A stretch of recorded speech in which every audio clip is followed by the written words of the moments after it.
All right, welcome to our monthly Film Hub Q&A. Today, we're honored to have Brad and Eric, both producers, and Brad is the director and Eric is the writer of the thriller film Chariot, which is one of our top performers recently, and we're very honored to have you. So Brad Osbourne is a writer, director, producer, editor, and narrator for AMS Pictures in Dallas with more than 20 years experience in network television series and specials for platforms like Lifetime, HGTV, Food Network, History, and Reels. He is the creator and voice of the hit true crime series Murder Made Me Famous and director of History Channel documentary I Am Alive, Surviving the Andes Plane Crash, which the New York Post called the finest survival documentary on TV. We also have Eric Vale. Eric has voiced characters in animes for over 23 years, including iconic characters such as Sanji in One Piece, Shigaraki in My Hero Academia, Trunks in Dragon Ball series, and Yuki in Fruits Basket, among others. In addition to his voiceover work, Eric is a prolific writer, scripting features and short films, as well as directing for film and stage. Eric also pours these same efforts into his sketch comedy trope, The Folding Chairs. And my co-host today is our founder, Klaus Badelt. Before Film Hub, Klaus has written music to over 80 films. To name a few of his projects, Pirates of the Caribbean, the Beijing Olympics, The Time Machine, Equilibrium, and The Pledge. You guys all want to say hello? Hi. Hello, everybody. So happy to be here. Thank you so much for putting this together. Yeah, thank you guys for taking the time too. Happy to have you here. Our pleasure. We're happy to talk about Chariot. Awesome. Let's go straight into it. I think first question is just where did the idea initially come from for like a film made entirely in an airplane? Eric, I'll start and then I'll relay this to you. Yeah, sure. A little more than a decade ago, we were doing a series for what was then Bio. I have a little DVD cover here called Flightmares. And we were doing the pilot and we had Eric at the time. He's obviously a voice talent, but he's also an actor. And so we knew each other and we hired him as an actor to work on set. And I said, Eric, we have a forward section of a 727 fuselage sitting on our back lot that is currently not in use. Could we write a script and do a feature film that was set entirely aboard an airplane? And Eric, you can take it from there. Well, it was so fun because Brad he called me and he was so excited. He's like, they just parked a 727 fuselage on the studio parking lot. Can you write a film that takes place in a plane?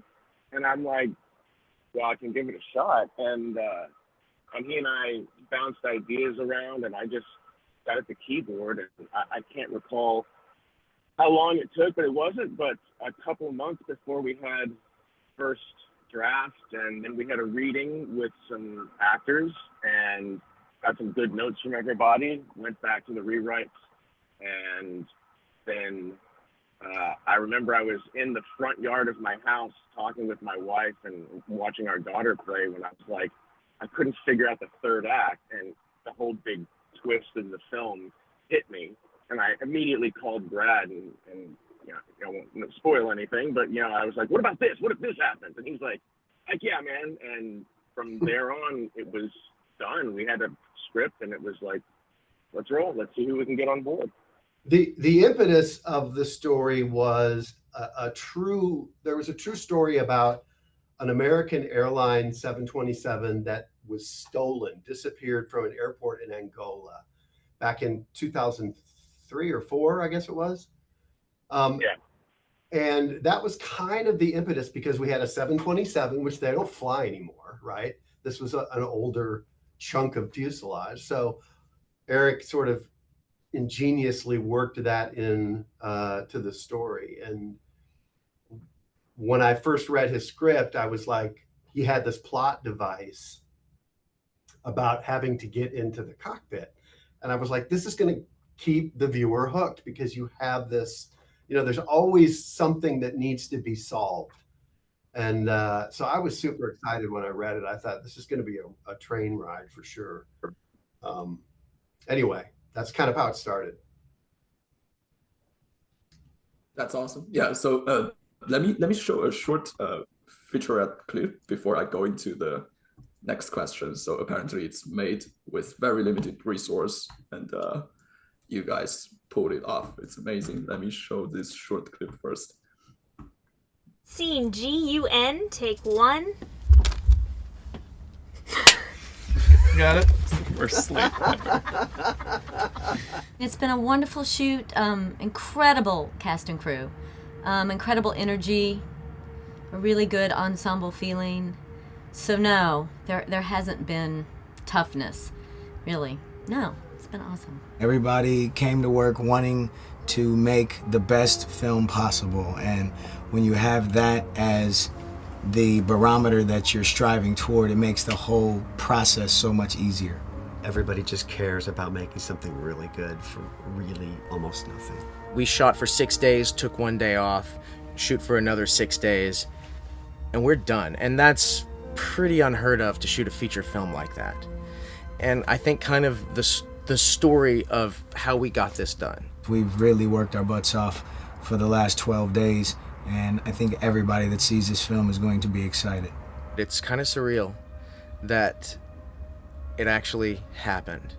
The fact that it started off with a challenge, write a movie that takes place in a plane, Eric, to sitting here giving an interview on the last day of production is kind of incredible. Sealing the plane for the last time.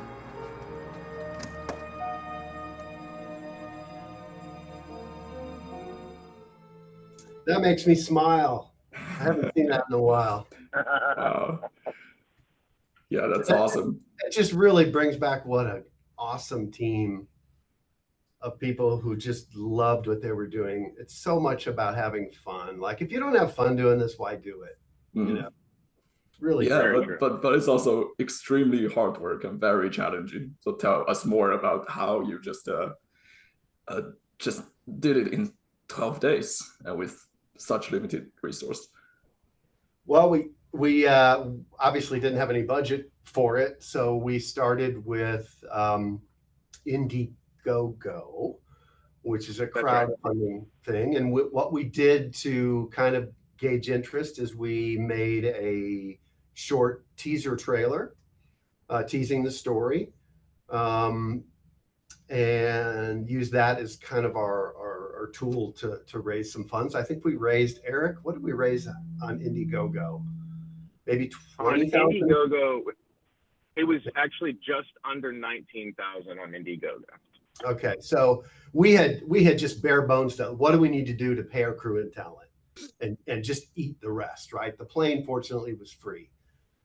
With the owner of AMS Pictures, Andy Streitfeld, graciously allowed us to shoot on the plane.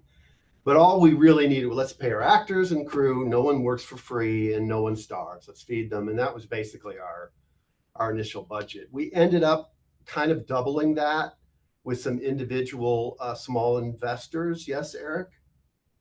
That's correct. Yeah, we found a few investors, some friends, family, and then a few just people we had never met before just were drawn into the project, and they contributed as well. And happy to say that we are still in touch with those people to this day. Yeah. So I think ultimately a budget of a little over $40,000, $42,000 to make the whole film. Yep. But that strangely was enough. It would have been great if it was more, obviously. But we got it done, and it was just because of the ingenuity of our people that we took aboard, and the creativity of the script. Really, really great to be able to tell a story in one location. talent, obviously, we can talk about that, but huge part of how the film plays and the success of the storytelling. I guess what's the timeline really like? Like how long did it take for you guys to get all prepared before the shooting? And how long did it take after the 12 days, the post-production and everything? We knew we had to shoot in the colder months here in Dallas because we didn't have an air conditioner on the plane. It really didn't function. The lights in the cockpit were powered by a car battery. And then the lights in the fuselage were LED lights that we set up to make look like real fuselage lights. So we couldn't shoot in the middle of summer. It's in the hundreds here in July, August, and September. So we shot, I think it was January, right after the holidays. We all got some vacation time, and we had some heaters going if we needed those, but it was fairly workable during those 12 days. We took one day off during a 12-day period. From the script to pre-production, I don't know, it wasn't more than a couple of months, probably, maybe a few months. And then same thing with post-production. I edited everything, and having directed it, I knew exactly what I needed and no more, no less. So that process went pretty quick as well, a matter of months.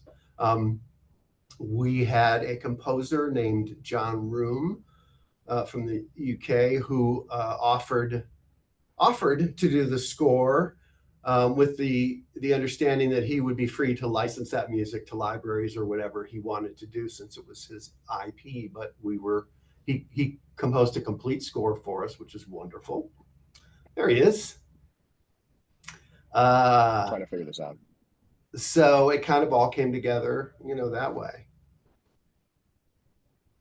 That's awesome. I think the music is really well done. It's there's always, I think, the drone and like the background noise of the plane. It's like something's going on at all time in the background. And I suppose, how is the post-production process like? Eric, the folks at Okratron, headed by Chris Sabat, and gosh, how many people worked on this? Eric in post. We had all the sound design. You're right, the humming of an engine the entire time. How do you deal with that so that it doesn't become annoying? What I thought was just the really well mixed balance of music and sound effects throughout made it, again, 90 minutes aboard an airplane could get somewhat grating and taxing. And I think a lot of the reason it works is because of our post-production sound team. That's amazing. How about when you work on the script, did you go through a lot of revisions? I do recall. Yeah. Yeah. Go ahead, Eric. Can you hear? I'll just jump in because you kind of froze. Like I said, after the first read through when we had the cast, can y'all hear me okay? Yeah. Yes. Yeah. I'm frozen here. I'm just going to call back in. That was easier. Okay. All right. I'll be out. In the meantime, we did have this big question of how do we end this film? Because we spend the whole 90 minutes aboard an airplane. Are we going to land this thing and have them get off? We don't have an airport. We don't have the ability to do that. So there was a lot of discussion on how to end it. We went with a somewhat ambiguous ending, but if you look at the copy on the screen, you see that when they canceled the CHARIOT program in Congress, there were 5 eyewitnesses who testified. And of course, there were 5 people aboard the plane. So oops, I hope I'm not giving any spoilers here, but that kind of gives you an idea of how ultimately it turned out. But the last shot in the film is them descending and the F-16s closing in on them, and that's where we chose to just end it. That's amazing. To the Eric? chagrin of some viewers who felt Mhm. a little bit cheated, but I like ambiguous endings a lot. I like endings Absolutely. that think or talk, you know. Eric, do you want to add anything regarding the script? Yeah, for sure. I hate flying. Just hate it. Hate everything about it. It scares me. I have a lot of flight anxiety, and of course I have to fly all the time for work. But what I did when I was writing the characters is I just sort of broke down my flight anxiety and put a little bit of it into each character, and just sort of worked through that a little bit while I was writing. And you know, Brad, of course, is tremendously helpful as a collaborator, because every time I would run into something that I couldn't get past or couldn't figure my way around, we would talk, and inevitably we'd figure something out. And I think the script ended up being stronger for that collaboration. Yeah, it's interesting too, because when Eric wrote that script, part of me was saying, man, this is just too fantastic to believe, right? Who's really going to buy this? Of course, and then he has the wonderful device. God, I don't want to drop spoilers here, but he has a wonderful device in the story that says it's okay, right? That it sounds fantastic. However, when we originally made the film to when we finally released it on Film Hub, a lot has changed in the world. You know, a plane really did go missing, and a lot of sort of weird government things around the world have, you know, it becomes much more believable now. So in that sense, it's sort of aged appropriately, the story has. And so that might be some of the reason for the somewhat inexplicable success that we've seen with it. I don't know. It's interesting. That's awesome. Yeah, we'll get into that as well. I think one more question regarding the making of the film. Is there anything you would have done differently if you had, say, like 10 times the budget? Oh, yes. I certainly would have. And that would have been getting a real airplane, and a whole airplane, because this was just a forward section, had the cockpit to the wing. So we had to make it look, because there's several things going on in the plane simultaneously in different areas. So we had to make one section look like an entire airplane all the way back to the tail. And that was just by using curtained off sections and having people walk around a curtain like they had been in another part of the airplane when it was really the end of the set. Just little tricks like that. That would be the first thing, would be to shoot on a real, an entire plane. You know, more choices for camera angles than, you know, maybe a set that opens up so we could get back and shoot through windows and things. Everything was real. So we, because we wanted something of some depth of field in our shots, we couldn't go with too many wide angle shots. So we used a 50mm lens, and that really sort of makes the picture feel claustrophobic. And we kind of went with that because it's a claustrophobic movie. But, you know, I would have loved to have had the opportunity to really open it up, and instead of just, all right, run and gun, let's go. We got 10 minutes to get this next scene. But, you know, that's also, there's something fun in that approach to using what you have to tell a story. So. For sure. Yeah. Let's talk a little bit about the journey of the film after it's first made. So it's apparently been 10 years. How, like, did you go through like any festivals, anything, and how did you ended up working with Film Hub? You want to start that, Eric? Yeah. Sure. I mean, we the bottom line is we had a dreadful experience with what I would consider a by-night distributor. I'll talk about Film Hub, but before we get there, let's talk about this nightmare scenario. Yeah, it was. You know, we had an actor friend of ours who said, "Hey, I have a distributor who's interested in your project," and we had a meeting. Well, I'm sorry, a distribution representative who wanted to talk to us about repping us for the film, and so we had a meeting.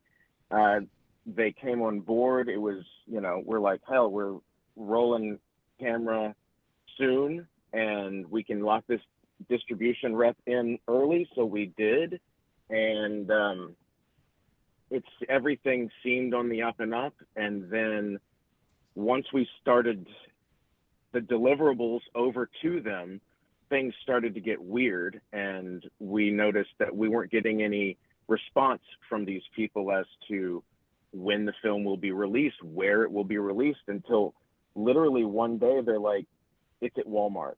And that's kind of all we got. And it was not at every Walmart. I had to hunt it down, and I found it. But the art that was on the DVD was not the art we had agreed on. And this sort of thing went on. And then for about 6 months or so, we are trying to talk to these people and get an idea of when we will get some returns. And about that time, they vanished. They just literally vanished. The phone numbers didn't work. The emails stopped being returned. And I had to do a little research. And I found out that these people had stolen 14 films at the same time, including Chariot. And they distributed they sold them to a company, took the money, and ran, and then disappeared. And it took they're now of yeah, absolutely. And we found, due to a really wonderful lawyer in Austin, we found one of the guys, and my lawyer just pounded him until we finally were able to at least get our investors' money back. So they at least got paid in full for that. So that was our experience, and it just left an incredibly bitter taste in our mouth. We just didn't even want to think about the movie at that point. I had it on a drive, and it was in my studio at home, and it sat there for almost a decade. And anytime Eric and I would talk about it, it was just Cherry. It was just a bad experience because of the distributor. Well, then I got an email back late summer this year, early fall, from Liam, and it was just, hey, I saw you on IMDb. You've got a film called Chariot. Would you be interested in checking out Film Hub? And I had heard of Film Hub, but I wasn't intimately familiar with it. So I checked it out right away. I'm like, wow, like, this is an ingenious idea. First of all, it's totally transparent. It's not like we have to pay for distribution, right? There's nothing there. It's an equitable split, 80-20 for sure. And they have all these relationships with all these streamers, and I was just like, man, I watch Tubi all the time. How incredible would it be for us to get Chariot on Tubi, and Amazon and these things. So of course I said, absolutely, this sounds like a wonderful idea.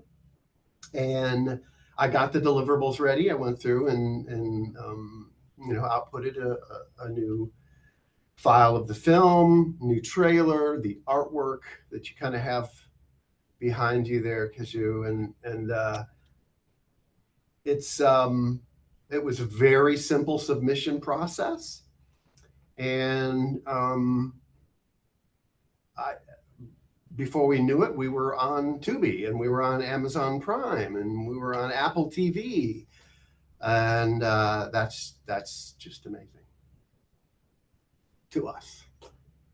It's new life for a film we thought was long dead, put it that way. Yeah, very true. Else, do you have any comments on that as the founder? Me? Oh, I have a lot of questions for you, but so first of all, I have more in common than you think. When I started out in LA, my best friend's dad lived on the at that desert airport on the Mojave Desert with all where all these planes were. You probably know about this, right? Yeah, Like, yeah, it's a big Oh plane yeah. graveyard. Yeah. yeah, and he was the guy who, when you saw him in, like, I don't know, True Lies, like you only see the cockpit from behind, and he was the guy actually secretly sitting there with the wire end, like you said, with the battery, the car battery, and made it all look like it's because he was a pilot, you Mhm. know. So I love flying, so I totally connect with that subject, and that opportunity you had there. Love that you jumped on this. I would have probably gone along. Uh, and I can Cool. totally, this, and it's super cool what you pulled off. Love the music. Like, I know exactly what you guys are talking about when it comes to producing like something with a constant background noise. This is so bloody annoying for especially composers, but for everyone, like, how can you make this interesting while all the time you have this, So you totally solve this. And it's just like great to see for me when you get a bunch of professionals with the major constraints confronted and what you are pull off. And that's always to me, I've I've always, I'm sure you worked on higher budget pictures and it doesn't necessarily get better. Of course, when you look back, you think, I wish I had more. But it's not necessarily like the big budget is the big quality, or the biggest fun or the best team or something. It's again, to me, constraints were always quite, the creative work is totally untouched by the budget, right? You as creative as before, and that actually helps. So totally like, amazing. And Thank- and then, to the film hub. So like I mean, film hub was started based on exactly these experiences you guys had. We're working on, I mean, I had like, any level, like high level, like, you probably know Volker Engel, he won Oscar for Independence Day. He had exactly the same experience with his films. Like, it Wow. was stuck in some runaway distribution, whatever, criminal. And we tried to get it out. We couldn't even get it out. Wow. Werner Herzog I did this film with him, which I had to first pry out of the criminal distribution companies. I don't know, went bankrupt and it was held. And Christian Bale was supposed to star, and he was, doing his next movie. It happens all the time on any level, which is so bloody annoying that the creatives, like us, if I may say so, are then always the ones who are like, have to deal with this. And it's so not fair. That's why, the idea came to fulfillment to say, like, look, this is all not necessary. We can build this. So though this doesn't happen, it doesn't have to happen. You can, you should actually have the value you create. And I mean, right now you see like films with yours. Now what we're really working for, I think, ultimately is that we have to, build the trust. Everyone has been, screwed, sorry, in this industry. And so we're building the trust, of course, that this is like not one of those, but on the same side of the creator, so that ultimately want to get, of course, titles in which are like first releases, right? Like, to see us as the first platform also. And I think we're working on this. It's not easy, to do this. Because at the same time, we need to avoid all these pitfalls. We don't want to give the wrong promises and all that stuff you hear everywhere, and then that doesn't happen, It's just super annoying. And then, but to do this right, it takes the time. So we appreciate that you guys trust us and, hey, put this movie up and nothing to lose, really. Yeah. And mostly the good stories come out of that. And then hopefully we'll build up that we can actually get also, first releases out. But It um, really is truly um, creates a free market environment that just yeah, simply didn't exist before. yeah, There's no filter there. So your film, you know, will do as well or as poorly as maybe, you know what I mean? It is exactly. what it is, and I just think it's amazing. It's a long time coming, but it really does open up the opportunity for people to create something and have it seen, and not go the festival route, which, that's a whole other discussion there. But I agree. And we're not like saying you must not or something. I also disagree with a lot what's going on in the festival circle. And I mean, having had titles out there, and it's just not, also it's hostile to us who create, and like you suddenly little play ball of the industry again, where you have nothing to say. Yeah.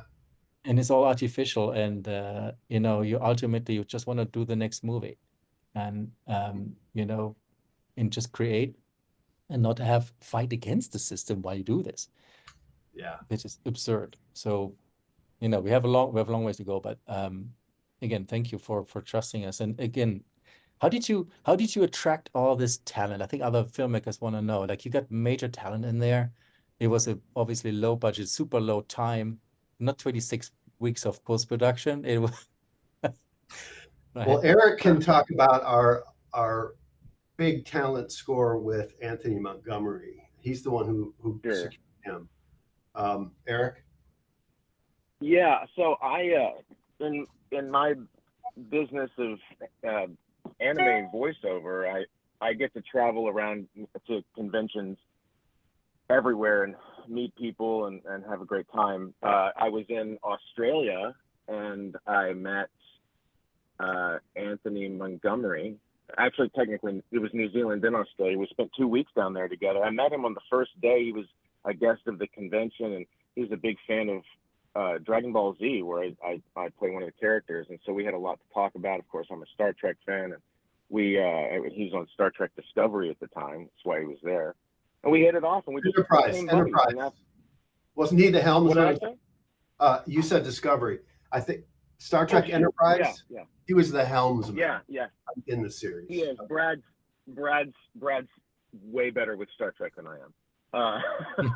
But yeah, he was in Enterprise, and we hit it off. We became buddies, and I'd go out to LA for whatever, and we'd hang out, just friends.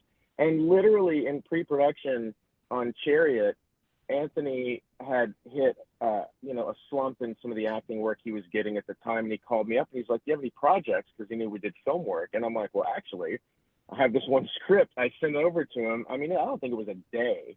And he called me back and he's like, "I'm in, man. I'm in. Let's do it." And he came on board full bore immediately. As for the other talent, I live in Dallas. Brad and I, live in the Dallas area. But there's a tremendous amount of talent here and more work here regionally than you would think. And so I just went to the actors who I know and trust and started asking people if they wanted to be in. And we did a little auditioning process here and managed to grab some of the cast from auditions, but I would say about half the cast was us just walking up to the people who we know and asking if they wanted to participate. And everyone who we asked jumped on board. It went pretty smoothly. I think there was one role we were like a week away from shooting and desperately trying to cast. But other than that, it went very smoothly. And most of these actors I had worked with before, or at least about half of them. And of course, Eric had. So they were people that we knew. They were quality talent. And we knew they would be able to endure 12 days cooped up in a fuselage without going crazy. I love that you shot in winter, by the way. That's such a genius idea. Can't get the AC, just make it cold. Great idea. Like these are details I totally enjoy. Yeah, no, amazing that you had trust of your creatives, right? And even more, this confirms that we got to put the value back to because you pulled all your relationships there, and you don't want to be taken advantage of after. That's exactly, Yeah. Cool. Right. Yeah, you always want to honor the contribution and the sacrifice that people make for a project. And so that you can do it again, right? I would work with these people again in a heartbeat. In fact, we may end up doing that after the success that we've had with Film Hub. So Yeah, For and sure. I love that you paid them too, by the way. Like, I know it's easy to pull in a favor, but at least decent payment and it's fair and everyone, right? You worked your butt off to get the financing in to get them paid properly. It's amazing. yeah, well, Oh, thanks. Eric was just amazing in terms of his producer role in that regard. We paid. We actually went through SAG, even though Texas is a right to work state. It's a SAG film, and that's pretty cool that we were able to do that on such a minuscule budget. Amazing. Yeah, it's one of my big beliefs, especially when you're working on a smaller project, that you want the people who are sacrificing to feel valued. And giving somebody a lunch, of course there's some value in that, but giving somebody money so you can say, like, here's the cash, this is your life, do what you want to with it, like, that makes everyone feel valued, even if it's just a little bit. Well, I mean, let's face it, acting talent, quality acting talent is worth money. That's where your project comes alive. To expect people to just hand it over for free. I don't understand why filmmakers ask actors to work for free. If it's a student film or something, first time, great. But that is an asset to you. It's worth money, and they should be paid for it. So that would be absolutely any project that we've done and will do in the future. First and foremost, the cast and the crew get paid. Once that's done, we can move on. That's my belief anyway. 100% true. Yeah. And I have to pitch in real fast here and talk about truly, I believe, the other person that we wouldn't have been able to pull this off without, which is the director of photography, Christopher Kingsley. That man showed up ready to work every day, and it's funny because he's a big guy. He's very tall. Yeah, he's tall. And working in this cramped, plain environment was a little taxing for him, I'm sure. But he was so good and so talented and a lot of fun to work with. I to this day I still work with him about every month or so, shooting short form stuff. Yeah, great guy. Great guy. And talk about contorting himself into the floor, half a seat, in order to get the widest shot possible. When I think about the positions that we were in when we did some of those shots, it's funny. That's awesome. I think we talked about this briefly earlier. So apparently the film has been really crushing it on Prime Video and Tubi. So I think, Brad, you talked a little bit. The theory is that reality has become more probable. Do you have any other theories, like why it's just connected with new audience? It's a bit of an enticing mystery to me, because I know the film is entertaining, but it's low budget, and we did virtually no promotion. We have a Facebook page, and we announced to everybody, hey, it's going to go live on Tubi or Amazon Prime, and we're super excited. And we got, our people who are fans of the film or knowledgeable of it via social media. That's really the extent of what we did. And so I didn't know if this was I had no expectations. It's just going to pop up, because I go on Tubi all the time and I'm scrolling through movies and I'm like, ooh, what's that? I've never seen that before. And I'll click on that. Or Tubi's great with just obscure titles from years past, current, but I had no expectations. And I started seeing some numbers on the reporting, and Liam let me know that it had gone number 2 in the UK on Amazon Prime Video. And I literally just about fainted. I was like, what happened there? And I understand that algorithmically something could have happened there, because I think the movie Flight was #1 or had been doing very well on Amazon Prime in the UK. And maybe it was a suggestion that came up in terms of an algorithm. I'm not sure, but incredibly gratified that it now finally, has an audience. Yep. I know. That's amazing. Eric was surprised too. I was sending him emails. At first, I was like, when the numbers first came out, I was like, "Hey, Eric, a little coin for Chariot." And he's like, "Wow, sweet." And I'm like, "Eric, check this out." And then I'm like, "Dude, wow, this is amazing." So it is possible, filmmakers. It is possible. Yeah, it's awesome. So my next question is, so I think you also covered that a little bit. So how is living in Texas, in Dallas, as a filmmaker? What's the filmmaking community there like? And what are advantages to basically be away from LA? Well, certainly Eric can speak to his perspective here. From mine, I've been with AMS Pictures. This is a Dallas-based production company.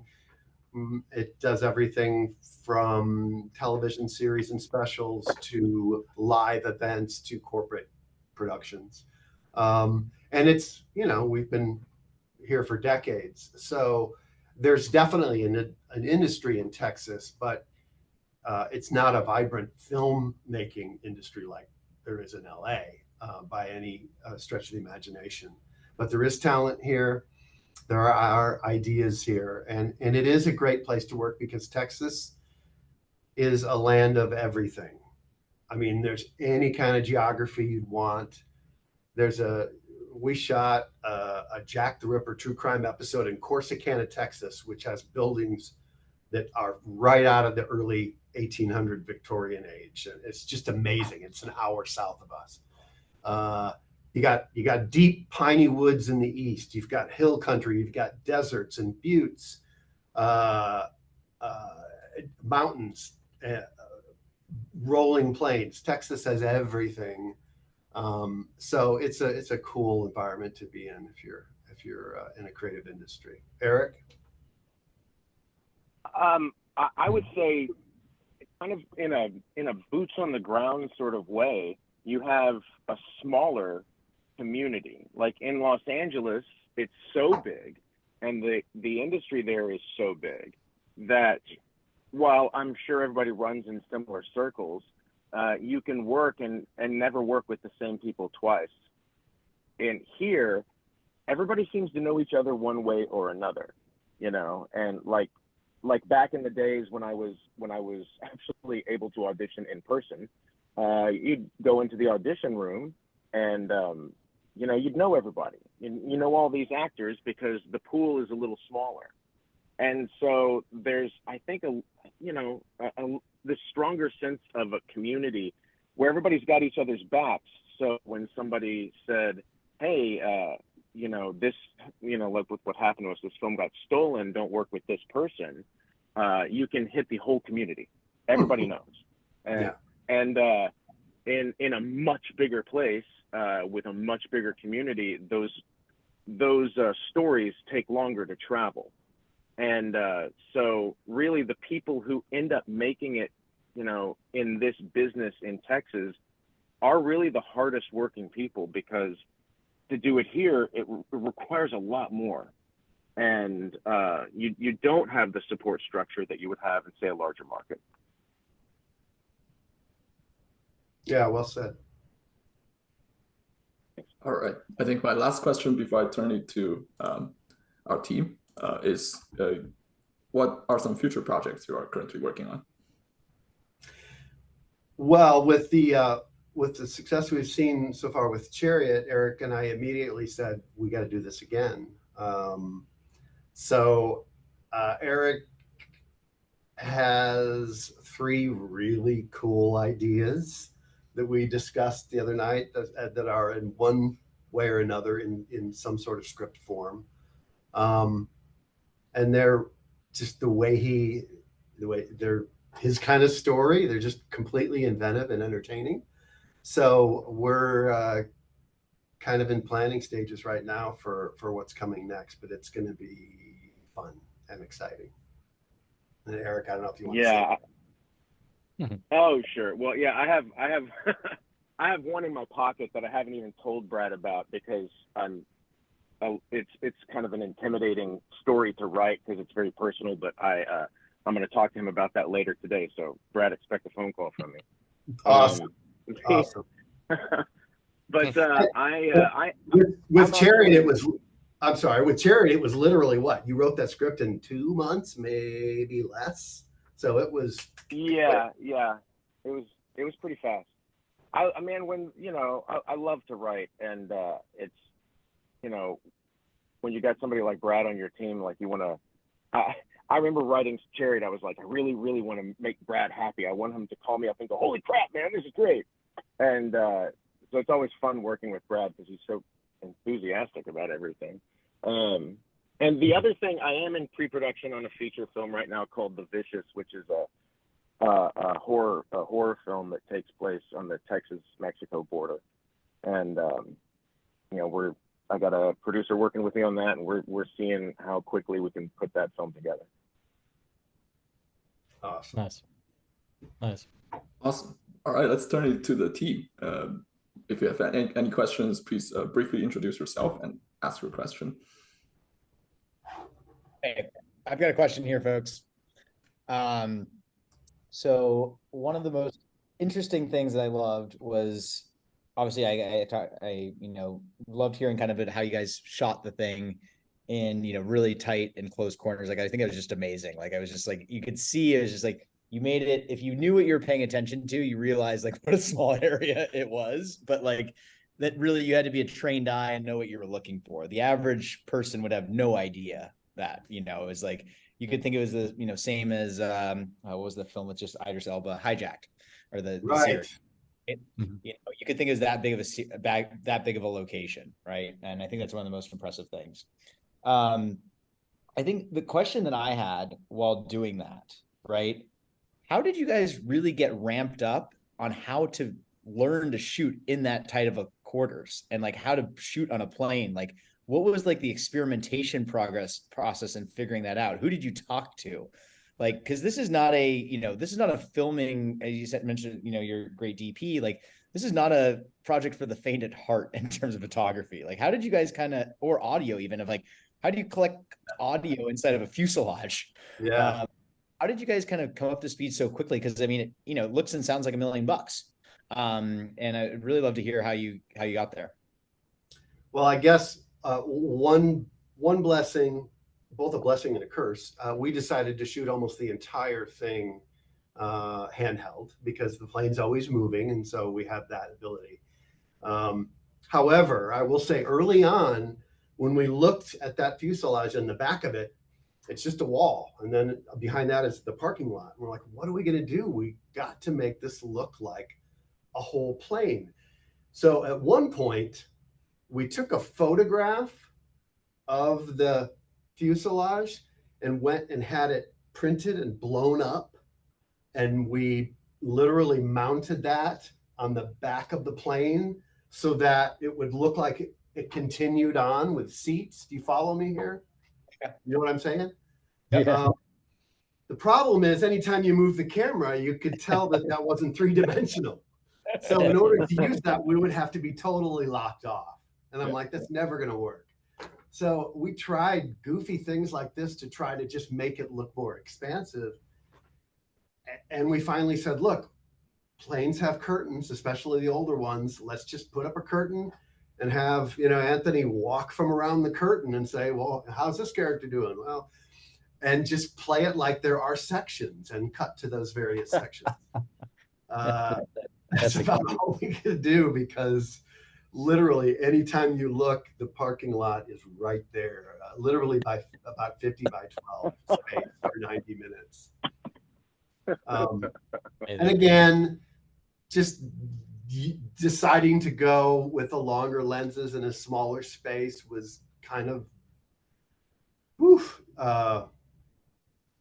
I was very unsure as we were shooting whether that would work, but I just didn't want to use all wide angles to make it look bigger because it's such a small space that we had no fall off, no depth. And so we went with the longer lenses and kind of just went that way. I love hearing that. That's awesome. It was one of my favorite watching this. I was just like, because I knew the backstory as I was like watching. I was like, I want to see what these guys actually did, and I was like, this is crazy. So congrats on a great job. Thank you. I mean, and it really comes down to, Eric can certainly speak to this. It really comes down to some really good, committed acting performances, right? There's some pretty heavy stuff going on there. There's death and there's fear and there's tears and panic. All the emotions come into play in those 90 minutes, and the cast really, really embraced that and committed everything they had to it. Anthony Montgomery, he's just extraordinary as an actor. To take that role and just make a character that you're just rooting for. You don't know why, but you're all aboard for him. That moment when he punches was just like so magical. That was just like can I just say that my favorite moment in the film, and Eric is 100% to credit for this, is when the character of Cole, Anthony Montgomery, everyone knows why they're aboard the plane except him. He's the one mistake, right? He's the guy that there's no reason why he should be on this plane. He's not important in terms of, what he can do or what he's done. He's just a dude, a truck driver.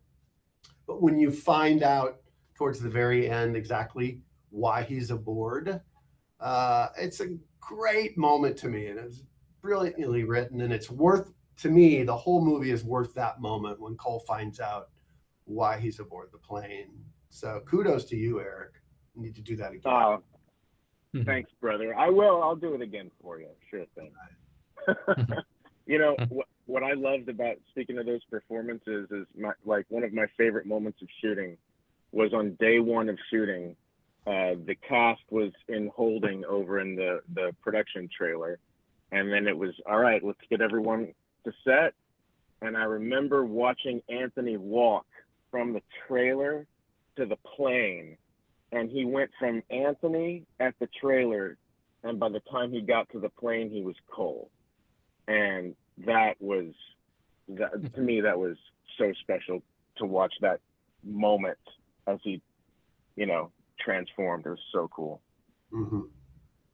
There's something really, really great and gratifying and mystifying about seeing people act. I love watching actors work. Love it. Mm-hmm. Awesome. Do we have another question?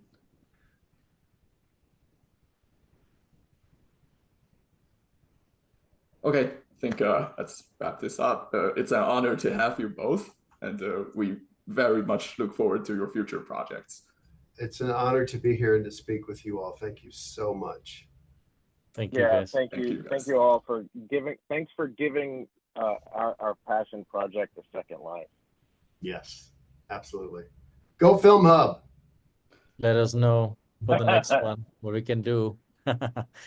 We certainly will. Do call us.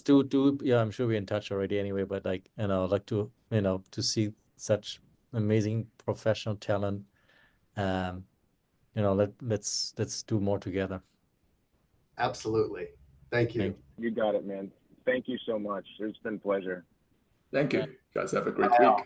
Bye. Thank you. Bye.